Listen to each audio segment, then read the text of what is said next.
안녕하세요, 강문입니다. 오늘은 나의 마음을 설레게 하는 시계 고르기 두 번째 편을 준비를 해봤는데 생각보다 첫 번째 영상을 많이 봐주셔가지고 정말 깜짝 놀랐습니다. 그래서 제가 오늘은 2편 500만원 이상 1000만원 이하 이 중에서도 한번 골라봤거든요. 오직 정식 가격 기준으로만 생각하고 제가 골라봤기 때문에 이걸 참고하시면 좋겠습니다. 제가 할인된 가격은 다 따지려니까 너무 머리가 아프더라고요. 그렇기 때문에 그냥 공식 가격, 할인은 직접 가셔서 한번 물어보시는 게 가장 빠를 것 같습니다. 왜냐하면 할인된 가격은 판매하는 곳마다 다 다르기 때문에 제가 그 기준을 설명을 못 드리겠어요. 그리고 중고 가격 그것도 배제를 했고요. 그리고 오늘 나오는 이 시계들은 제가 나름 신중하게 골랐습니다. 그래서 제가 아마 여유가 되면 사지 않을까 이런 것도 참고하시면서 보시면 좋을 것 같네요.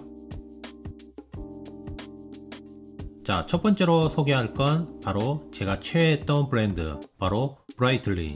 제가 최근에 이 브라이틀링은 제가 생각한 방향하고는 조금 다르게 가서 조금 아쉽다고 해야 되나? 제가 생각하는 브라이틀링 정말 터프하고 다른 브랜드에서도 볼 수 없는 마초스러운 디자인, 이게 한몫을 했다고 보거든요. 근데 최근에는 복각 모델이나 아니면 좀 더 클래식하게 만들어서 많이 출시하고 있죠. 저는 이게 나쁘다고 말하는 게 아닙니다. 그냥 옛날 그 브라이틀링 감성, 왜 인기가 있었나 이런 것도 조금 생각해서 그 시대에 인기 있던 모델들을 다시 한번 만들어 줬으면 좋겠어요. 제가 여기서 가장 좋았던 모델이 어떤 모델이냐면 라이더 탭 베젤이 들어간 모델들, 그러니까 현재까지 라이더 탭 베젤이 살아있는 모델이 크로노메시랑 어벤져가 있어요. 근데 이 중에서 가장 터프한 모델 바로 어벤져라고 생각을 하는데, 그 중에서 최근에 리뉴얼된 오늘 제가 보여드릴 어벤져 오토매틱 GMT43, 그 중에서 화이트 다이얼 이 모델이거든요.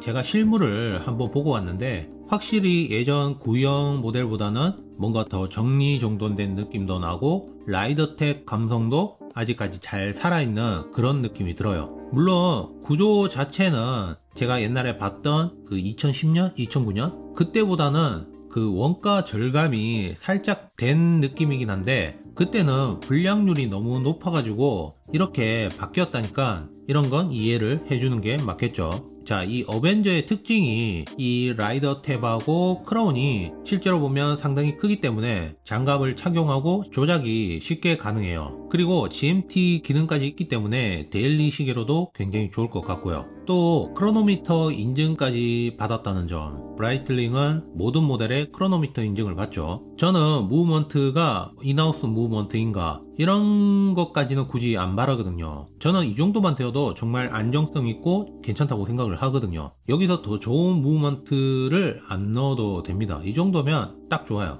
그리고 방수는 300m, 그리고 사파이어 크리스털 글라스에 양면 무반사 코팅이 되어 있는데 예전부터 브라이틀링은 양면 무반사 코팅을 정말 잘합니다. 그래서 시계 보는 맛이 있어요. 뭔가 그 투명한 맛, 그리고 경도도 정말 괜찮아요. 옛날부터 브라이틀링은 무반사 코팅이 정말 좋기로 소문이 났거든요. 제가 실제로 브라이틀링 시계를 사용하면서 무반사 코팅은 정말 좋다 이런 것도 많이 언급을 했었거든요. 블로그에. 그런 것도 참고하시면 좋을 것 같고, 그 다음은 케이스 크기는 43mm, 저한테 크지도 않고 그렇다고 너무 작지도 않고 그냥 적당합니다. 그리고 실제로 베젤이 있고 다이얼이 작기 때문에 생각했던 것보다는 조금 작게 보이는 효과, 그런 것도 있기 때문에 참고하시면 좋을 것 같고, 그리고 케이스 두께는 12.2mm, 이 정도면 양호하죠. 그래도 러그 투 러그 길이가 52.6mm 인데다가 이 브레이슬릿 무게까지 다 합치면 220g입니다. 이 정도면 정말 무거워요. 크고 무겁고 손목이 아무래도 얇은 사람들한테는 조금 힘들지 않을까, 힘든 정도는 아닌데 그래도 약간 무겁지 않을까. 그리고 가격은 574만원. 여기서 할인을 조금 더 받고 하면 확실히 메리트가 있는 시계이지 않을까. 물론 이 경쟁 상대로 오메가 시마스터가 있는데 저는 오메가 시마스터 일반 모델은 그렇게 좋아하지 않기 때문에 차라리 이 모델을 선택하지 않을까 그렇게 생각을 합니다. 그리고 이 블링블링한 강발, 그리고 이 사선 브레이슬릿, 저는 브라이틀링이라고 하면 이런 게 아직도 생각이 많이 나네요.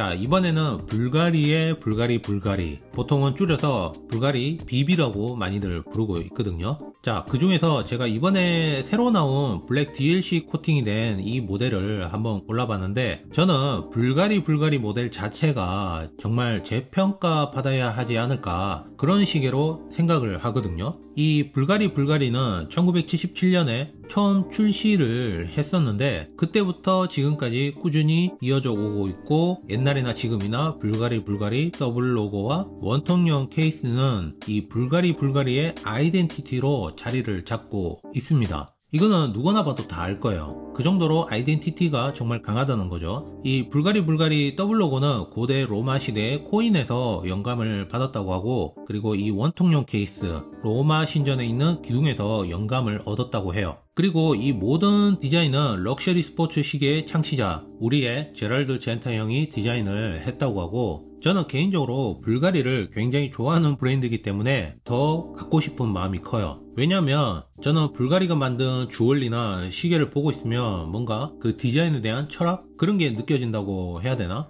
그래서 저는 예물 반지도 이 B01으로 했거든요. 옛날부터 불가리 시계는 제가 굉장히 예쁘다고 생각을 했던 게, 제가 옛날에 일을 하다가 불가리 그 골드 시계를 착용한 사람을 봤거든요. 그때는 그 사람이 왜 이렇게 우아해 보이고 정말 멋있다, 그 정도로 강렬한 느낌이 날 정도로 아직도 기억이 남아요. 그래서 불가리는 제가 언젠가는 꼭 한 번은 사고 싶다, 이런 모델인데, 이번에 제가 좋아하는 블랙 DLC 코팅에다가 인티그레이티드 디자인, 바로 일체형이죠. 이렇게 제가 좋아하는 구성으로 나와서 리스트에 이렇게 올려봤습니다. 특히나 저는 브레이슬릿 시계가 많이 없기 때문에 이 모델은 꼭 있으면 좋지 않을까, 이런 생각도 많이 했고, 스펙으로는 케이스 크기는 41mm, 정말 적당합니다. 실제로 착용도 해보면요. 근데 두께 정보가 안 나와 있는데 그렇게 두껍지는 않아요. 뭐 적당한 편이고, 그리고 여기에 불가리 인하우스 무브먼트 BBL191이 들어갔고, 보이는 건 트리오비스 레귤레이터하고 글루시드류 밸런스 휠, 파워 리저브는 42시간, 뭐 이 정도면 적당하다고 생각을 합니다. 요즘 워낙 롱 파워 리저브가 많이 나와서 그렇지 저는 42시간도 적당하다고 생각을 해요. 그리고 방수가 50m로 살짝 아쉬운 느낌이 나는데, 저는 디자인 자체가 정말 마음에 들어서 상관은 없습니다. 그 정도로 정말 마음에 든다는 뜻이고, 그리고 불가리가 하이 주얼리 브랜드이기 때문에 기본 이상은 한다. 이거는 제가 옥토 피니시모 리뷰를 했을 때도 그때 많이 느꼈던 기억이 있고, 마지막으로 가격은 620만원. 근데 블랙 DLC 코팅 자체가 인기가 정말 없기 때문에 솔직히 사는 사람이 있을지는 의문이긴 하네요. 저만 좋아하는 그런 디자인이기 때문에 차라리 다른 분들은 일반 스테인리스 스틸 모델이나 아니면 아예 옥토, 이 모델을 저는 추천을 드립니다. 불가리에서. 그 다음은 파넬아이에서 한번 골라봤습니다. 자, 이 모델은 제가 그 전에 루미노르 리뷰를 하면서 제가 이 모델을 잠깐 중간에 언급을 했었는데, 비록 기본 엔트리 모델이긴 하지만 정말 괜찮은 모델이라고 제가 이렇게 지금 추천을 드리고 있는 겁니다. 추천이 아니라 제가 고른 겁니다. 그리고 아마 파넬아이라고 하면 보통 이 기본 루미노르 모델을 제일 먼저 떠올릴 거고, 거기에 청량한 느낌이 나는 이 블루 다이얼, 저는 여기서 가장 좋았던 게 뭐냐면 이 파넬아이 로고하고 그린 컬러로 된 슈퍼 루미노바 야광도료, 저는 강제로 표현한 그 빈티지 느낌도 없는 것도 좋은 것도 있고, 뭔가 그 도시적인 세련된 느낌을 많이 줘서 굉장히 마음에 드는 모델이라고 말씀을 드리고 싶네요. 그리고 이 그린 야광 컬러는 다양한 컬러의 스트랩하고 정말 매치가 잘 됩니다. 그렇기 때문에 이런 것도 저한테는 플러스 요인. 그리고 샌드위치 다이얼이 아니라 쿠키 다이얼이 들어갔는데, 예전처럼 그 볼록한 쿠키 다이얼은 아니지만 그래도 볼만하다. 제가 기본 엔트리 모델을 산 사람들 이야기를 제가 주위에 한 4명 정도 있거든요. 전부 다 만족하면서 정말 잘 사용하고 있더라고요.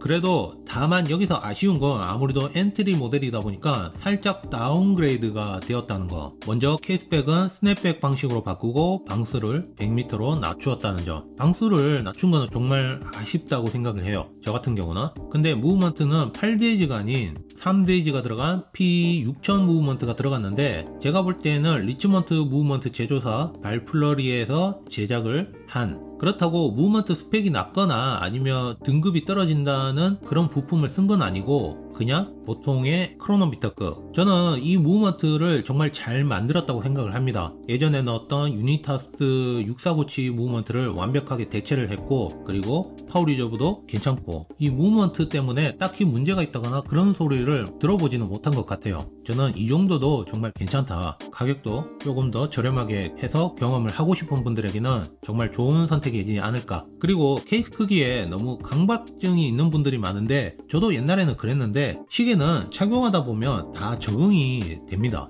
오히려 나중에 작은 시계를 착용하면 오히려 정말 작다, 오히려 이렇게 느끼게 되거든요. 그래서 저는 다양하게 시도도 해보면서 경험을 해보는 걸 추천을 드려요. 자, 가격은 675만원인데 파네라이의 아이덴티티를 이 가격에 경험해보는 것도 아까처럼 나쁘지는 않다. 자, 여기서 조금 더 자세히 알고 싶다면 제 루미너로 펜 00914 영상을 보시는 걸 추천을 드릴게요.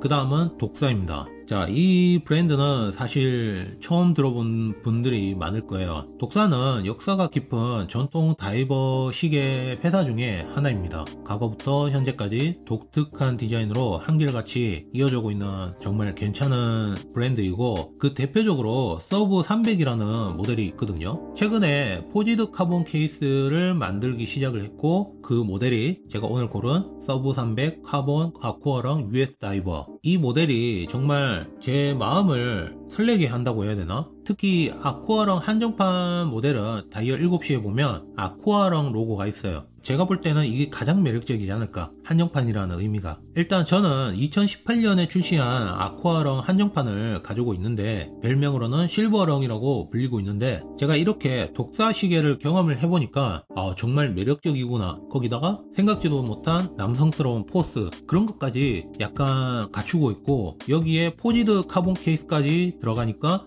정말 남자의 그 마음을 설레게 하는, 저는 그래요. 저는 블랙 특이한 소재를 좋아하기 때문에 완전 나의 감성에 맞는 그런 모델이구나, 이렇게 해서 선택을 해봤습니다. 근데 현재 공식 홈페이지 가격으로는 4,790프랑으로 되어 있거든요. 보시면 현재 환율로 계산하면 무려 617만원이나 됩니다. 그리고 여기에 간부가세까지 더하면 거의 800만원이 살짝 넘지 않을까. 솔직히 이 가격에 이 시계를 살 사람은 없을 것 같아요. 근데 국내에 구입하신 분이 한 분인가 두 분? 이렇게 있는 건 알긴 알거든요. 왜냐면 한 개는 그 중고 장터에 올라온 적이 있거든요. 그때 제가 돈이 없어가지고 못 산 게 정말 아쉬운데, 결론은 정말 산 사람들은 대단합니다. 자, 먼저 스펙으로는 에타 28242 크로노미터 그 무브먼트를 넣었고, 그리고 케이스 크기는 42.5mm. 실제로 착용을 해보면 다이얼이 생각보다 많이 작아가지고 이 크기보다는 정말 많이 작아 보입니다.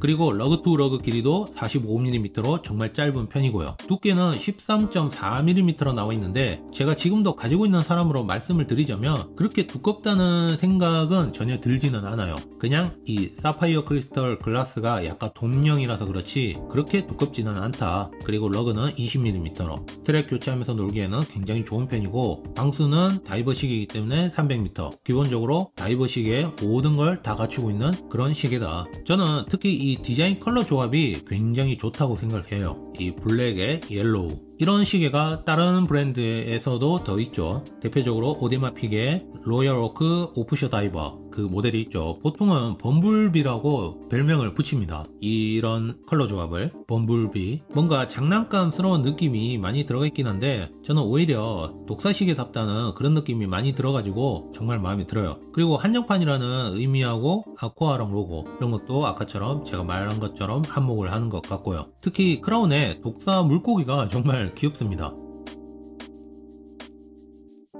자, 그 다음은 까르띠에에서 한번 골라봤습니다. 아마 예상했을지는 모르겠지만 까르띠에 산토스, 이 산토스가 만들어진 배경을 한번 이야기를 해드리자면, 브라질의 유명 비행사였던 알베르토 산토스 디몽이 비행 중에 시간을 확인할 수 있는 시계를 만들어 달라 루이 까르띠에한테 요청을 하게 되면서 1904년에 이 산토스가 만들어지게 됩니다. 그때부터 지금까지 이어져 올 정도로 정말 긴 역사를 가진 모델이라고 생각하시면 되는데, 누가 봐도 까르띠에 시계다 라는 아이덴티티를 정말 많이 가지고 있죠. 현재 산토스는 미디움이랑 라지 이렇게 두 가지 사이즈가 있는데 저는 미디움 모델이 좀 더 이 모델다운 그런 느낌이 나서 이왕 경험할 거면 미디움 사이즈를 선택하지 않을까. 또 데이트가 없는 노 데이트인 점도 그런 것도 있고, 저는 특히 이 케이스에서 떨어지는 브레이슬릿이 정말 매력적이라고 생각을 합니다. 제가 인스타그램을 보다가 이 산토스 브레이슬릿 모델을 정말 예쁘게 착용한 걸 봤는데 정말 한눈에 들어오더라고요. 제가 볼 때는 뭔가 중세 시대에 갑옷을 착용한 그런 느낌? 그리고 송아지 레더 스트랩하고도 같이 패키지로 포함이 되어 있거든요. 시계 마니아가 아니어도 한 번만 설명을 들으면 퀵 스위치라는 기능이 있어가지고 빠르게 교체도 가능하게 만들어 놨고요. 제가 볼 때는 가성비를 정말 좋아 보이게 해가지고 예물 시계로도 많이 선택을 하게 만드는 그런 전략도 있는 것 같아요. 그리고 까르띠에라는 브랜드가 롤렉스만큼 네임밸류가 정말 짱짱하기 때문에 저는 무난하고 정말 좋아 보이는 선택이지 않을까. 여기서 제가 또 추가적으로 말씀을 드리자면 여기에 1847MC 무브먼트가 들어가 있거든요. 이 무브먼트도 인하우스 무브먼트는 아니에요. 리치먼트 무브먼트 제조사 발플러리에서 만들어낸 무브먼트인데 정말 여기저기에 많이 쓰이고 있을 정도로 만든 지는 생각보다 조금 되었습니다. 10년?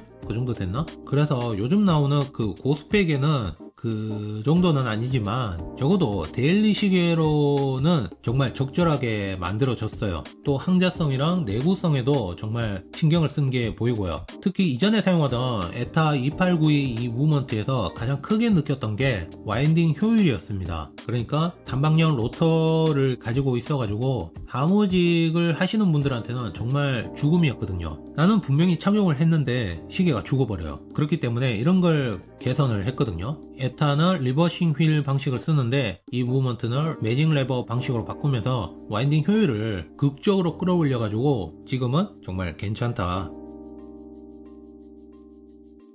자, 그 다음은 뭐 다들 아는 시계, 바로 오메가의 문워치입니다. 원래는 제가 플래닛 오션 오렌지 모델을 골랐었는데 아직까지도 두께가 16mm나 되더라고요. 16.4. 저는 플래닛 오션이 인기가 떨어진 이유가 두께를 못 잡은 것도 가장 큰 이유 중에 하나라고 생각을 하거든요. 근데 아직까지도 못 잡은 거 보면 아이고. 그래서 저는 모든 사람들이 좋아하는 시계를 평생 가져간다면 크로노그래프 시계, 바로 문워치를 한번 골라봤습니다. 저는 구형 모델하고 신형 모델 중에서 굳이 고르라고 하면 무조건 구형 모델인데 이제는 못 구하니까 신형 모델을 골랐는데 지금 현재도 헤젤라이트 글라스하고 사파이어 크리스탈 글라스 이렇게 두 가지 모델로 출시를 하고 있는데 그 중에서 저는 신형 모델은 무조건 사파이어 크리스탈 글라스 모델이 조금 더 낫다는 생각이 들어요. 왜냐하면 다이얼 디자인도 그렇고 뭔가 전체적으로 디테일적으로 조금 더 세련되어졌다고 해야 되나? 헤젤라이트 글라스보다는 사파이어 크리스탈 글라스가 조금 더 어울리는 느낌.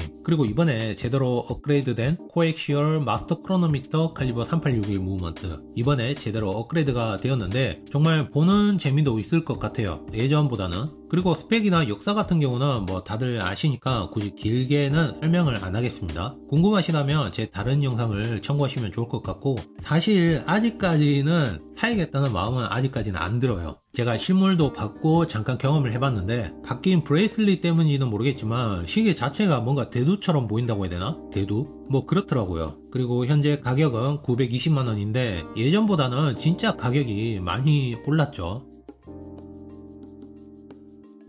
자, 그 다음은 IWC 브랜드입니다. 바로 포르투기저 오토매틱 40. 제가 이 모델을 왜 골랐냐면 최근에 마린 크로노미터 시계들을 찾다가 이 모델이 떠오르더라고요. 제가 홈페이지에 가서 구경도 해보고 실제로 자주 가는 IWC 부티크에 가가지고 구경을 다 해봤는데 확실히 크로노그래프 모델이 훨씬 더 예뻐요. 근데 가격이 살짝 1000만원이 넘거든요. 어쩔 수 없이 넣지는 못했지만 할인을 받고 하면 크로노그래프 모델이 조금 더 예쁘지 않을까. 그래도 가격을 보고 제가 골랐기 때문에 살짝 다운된 온리타임 이 모델을 한번 골라봤습니다. 일단 케이스 크기가 40.4mm인 점도 정말 마음에 들고, 근데 이거는 아셔야 돼요. 베젤이 얇기 때문에 일반 시계보다는 확실히 좀 더 시원시원해 보이고 많이 커 보인다. 그래서 이것 때문에 고민을 하시는 분들이 많다고 들었어요. 근데 제가 생각하는 포르투기저는 원래 이렇게 넓고 큼직큼직한 듯한 느낌으로 만들어져야 된다고 보거든요. 실제로 포르투기저 시계가 처음 나왔을 때도 정말 큰 시계로 유행을 했습니다. 그리고 저는 항상 생각하는 건데 IWC는 두께가 정말 아쉬운데 지금 이 모델은 두께가 12.3mm이거든요. 그렇다고 이게 나쁜 건 아니고 솔직히 이런 디자인이면 두께는 10mm로 나오는 게 더 좋지 않을까, 이 디자인하고는. 그래도 실제로 보면 상당히 예쁘고 이 가격대 안에서는 브랜드 네임밸류나 스펙으로는 정말 괜찮은 편입니다. 저는 특히